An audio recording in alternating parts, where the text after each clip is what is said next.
instalación de centros temporales de procesamiento, lo que permite alojar a los migrantes mientras esperan el procedimiento legal correspondiente, que en la mayoría de los casos, debo decirle, va a terminar en una deportación. Entre los planteamientos que surgieron al analizar las causas de la migración irregular, se concluyó que además de las mejoras económicas, además de la violencia y de la reunificación familiar, otro factor que influye en el incremento de los flujos migratorios son algunos procesos legales que dan paso a que sectores vulnerables, en este caso como los menores de edad, se conviertan en escudos fronterizos, vulnerando sus derechos y exponiéndolos al tráfico de personas. Y aquí en esto yo quiero decir que es realmente inhumano que haya padres o madres de familia que estén entregando sus hijos a un desconocido para que este desconocido logre llegar a la frontera. Casos como los que nos mostraron ellos aquí, y solo quiero decirlo porque me sacudió realmente como madre. Nos hablaban de un compatriota de 51 años que viajaba con una bebé de 6 meses, atravesó el río Bravo para poder entrar ilegalmente a los Estados Unidos y así evitar ser detenido por la patrulla fronteriza, utilizando este menor que no era su hijo y por el que reconoció haber pagado 2,000 lempiras. A la mamá por el bebé y por su acta de nacimiento. Este sujeto hoy día, por supuesto, fue detenido y se enfrenta a una pena de hasta 10 años de cárcel. Pero lo repito, no es justo, es inhumano que un padre o una madre permita exponer así la vida de sus hijos. Del 14 de junio a la fecha, las autoridades han identificado 275 unidades de fraude familiar, es decir, 500 actas de nacimiento falsas portadas por adultos que utilizan a menores sin ningún parentesco para poder cruzar la frontera. Esto es a lo que me refiero diciéndoles que los utilizan como escudos fronterizos. Al detectar documentos falsificados, las autoridades estadounidenses practican pruebas de ADN. Y estas pruebas son inmediatas y permite verificar que no hay parentesco. Estas pruebas son una herramienta que contribuye a combatir el tráfico de personas, en especial la de los menores que son vulnerables a que personas quieran utilizarlos, como ya antes lo dije, como escudos humanos para poder entrar a Estados Unidos. Nos advirtieron, todo aquel migrante que porte documentación falsa o utilice a un menor de edad estará siendo procesado judicialmente y recibirá hasta 10 años de cárcel en los Estados Unidos por tráfico de personas, por documentación falsa y por mentirle a las autoridades estadounidenses. El Departamento de Seguridad Nacional también ha descubierto que algunos coyotes asociados al crimen organizado llevan a cabo lo que se ha conocido como reciclaje de menores, lo que consiste en que adultos ingresan a Estados Unidos con menores haciéndose pasar por una familia. Y posteriormente el niño o la niña sale de Estados Unidos con otra persona sin parentesco para volver a reingresar nuevamente al territorio de Estados Unidos. Esta situación ya está teniendo consecuencias legales que se han identificado y que se expresan al delito de trata y tráfico de personas. Nos comentaron que ya tienen identificada a una sujeta centroamericana responsable del retorno a Centroamérica de más de 69 niños. Es decir, menores que ingresaron y que son entregados a esta persona para que ella los vuelva a traer a los diferentes países del Triángulo Norte. Se acordó con el gobierno estadounidense compartir toda la información necesaria para asegurar los niveles de investigación y que ésta sea canalizada para que pueda ser investigada de parte del Ministerio Público en nuestro país. Para que de esta manera podamos tener esfuerzos concretos en el combate al delito de trata de personas y sobre todo evitar que se sigan utilizando a los niños y niñas para facilitar el ingreso a los Estados Unidos. Durante nuestra visita nos trasladamos al puente de Andalzúas, donde las autoridades estadounidenses tienen instalada una mesa de la patrulla fronteriza para revisar en esta mesa los documentos que portan los migrantes. Dicho puente une a los estados de Reynosa, México, con Mission, Texas, que es donde está ubicado este puente. Aquí nos mostraron fotografías, no aparecen acá, pero en la forma de migrar, las personas llegan y se entregan voluntariamente cuando van familias a la patrulla fronteriza, porque no esperan que sean perseguidos, sino que cuando llevan niños, como lo dije antes, utilizándolos como escudos humanos, hace que la patrulla pues tenga que recibirlos y luego procesarlos. Asimismo, visitamos el Centro de Procesamiento Centralizado de la Patrulla Fronteriza en la ciudad de McAllen, donde nos llevaron a recorrer estas instalaciones posteriormente después de ir a visitar el puente. Es importante constatar o decirles, informarles que constatamos la situación que viven nuestros compatriotas migrantes. Durante su permanencia en el centro es realmente una situación muy dolorosa.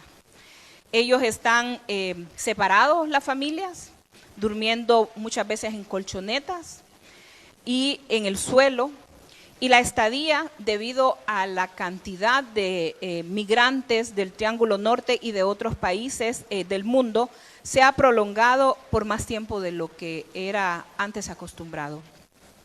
Encontramos menores no acompañados que tenían ya varias semanas de estar en el centro.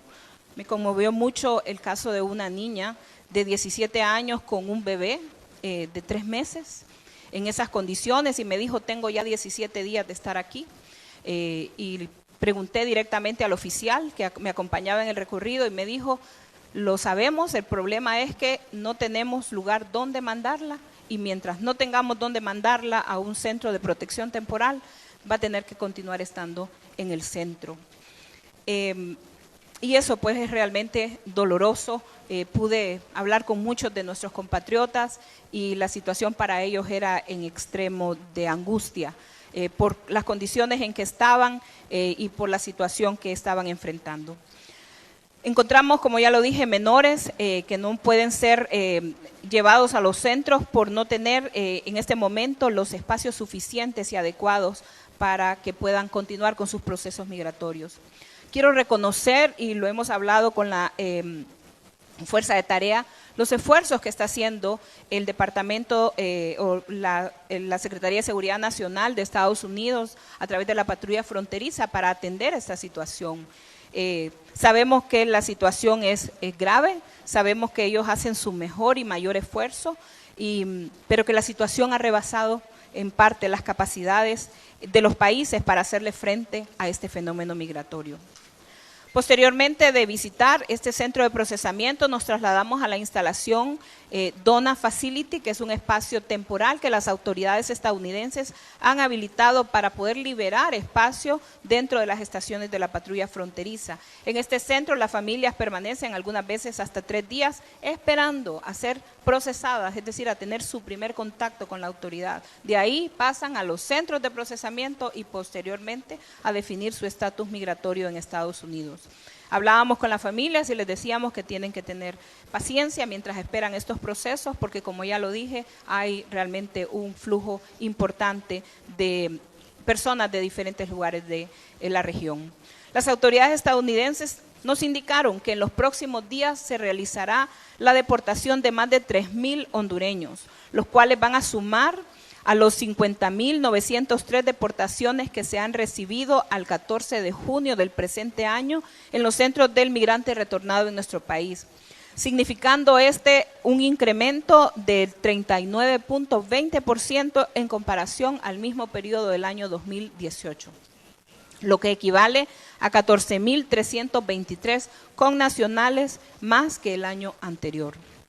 Es importante seguir trabajando de la mano con los gobiernos de Estados Unidos y los países del Triángulo Norte, al igual que con México, para hacer un análisis de los incentivos que provocan la migración y además poder generar condiciones de apoyo y bienestar a nuestros países para que las familias construyan su futuro aquí, en nuestras naciones. De la misma manera, continuaremos como Gobierno de la República, trabajando en atender las causas estructurales que generan la migración irregular en los países del Triángulo Norte y en México, en el cual nos encontramos en proceso de formulación y definición del proyecto de Plan de Desarrollo Integral, mediante el cual se pretende atacar dichas causas llegando a la raíz de los problemas, con iniciativas para el desarrollo de la región. Asimismo, el gobierno de Juan Orlando continúa impulsando iniciativas para la generación de empleo, poniendo especial énfasis en fortalecer la micro y pequeña empresa, con programas de crédito que les permita acceder a bajas tasas de interés.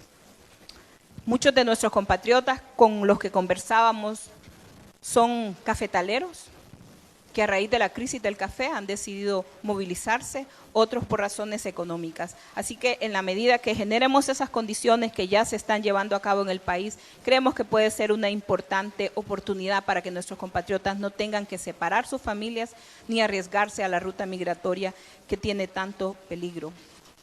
Sobre eso conversábamos que solo en este año, si me ayuda Lisa con el dato, tenemos 95 casos de repatriaciones, es decir, 95 compatriotas que han muerto en la ruta migratoria y que pues toca recibir a sus familias muchas veces con mucha dificultad dar esta noticia de que ellos han fallecido.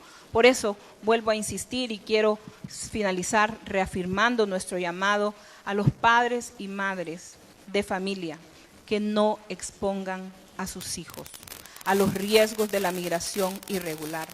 Las situaciones que enfrentan, lo vimos y como madres nos sacudió nuestro corazón, el sufrimiento al que se exponen. No puedo olvidar el rostro de una niña de 4 años que ingresó con alguien que pretendía ser su madre y no lo era.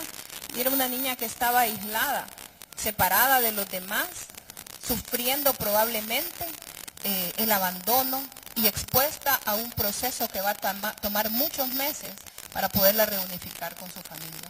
La niña ni siquiera sabía de dónde era, había sido ya separada de la persona y esta persona procesada por el delito de tráfico de personas y, como lo dije antes, expuesta una joven de 21 o 22 años a una pena de hasta 10 años de cárcel.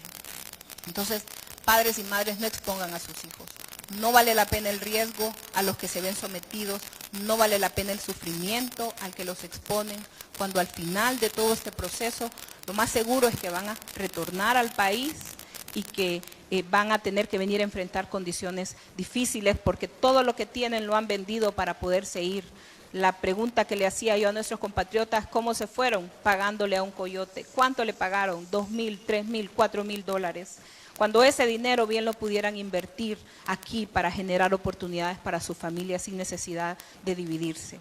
Nosotros seguiremos haciendo nuestra parte, pero este es un tema de responsabilidades compartidas. Las familias tienen que asumir su responsabilidad también y no pueden permitir que sus hijos sean tomados como escudos migratorios para poder llegar a Estados Unidos. Es la vida de nuestras jóvenes, de nuestras nuevas generaciones. Padres y madres, cuidémoslos y hagamos de ellos aquí un hogar en nuestra nación. A todos y a todas, muchas gracias.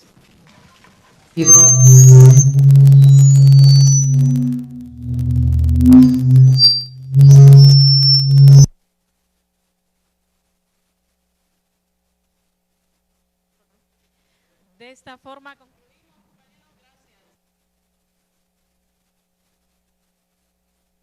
Agua hervida, por supuesto, colocarle 5 cucharadas.